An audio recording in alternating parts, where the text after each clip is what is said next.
Chapter 10, Sloka 20. Ahamatma Gudakesha.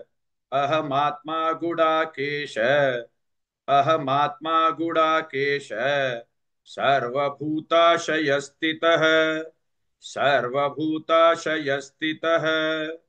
Sarvabhutashayastitah. Ahamatma Gudakesha.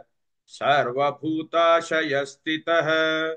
अहमात्मा गुडाकेश सर्वभूताशयस्थितः अहमात्मा गुडाकेश सर्वभूताशयस्थितः अहमात्मा गुडाकेश सर्वभूताशयस्थितः अहमात्मा गुडाकेश सर्वभूताशयस्थितः अहमादिश्च मध्यञ्च अहमादिश्च मध्यञ्च अहमादिश्च मध्यञ्च भूतानामन्त एव च भूतानामन्त एव च भूतानामन्त एव च अहमादिश्च मध्यञ्च भूतानामन्त एव च अहमादिश्च मध्यञ्च भूतानामन्त एव च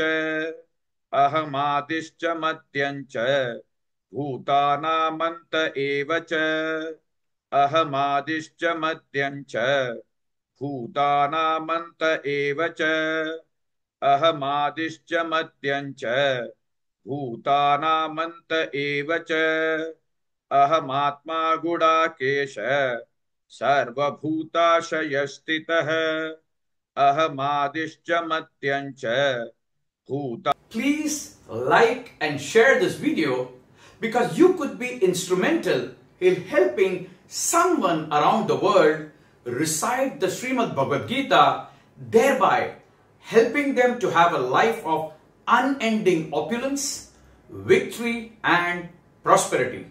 This is mentioned in chapter 18, Sloka 78. Yes, don't forget to buy my book, Leadership Can Be Child's Play.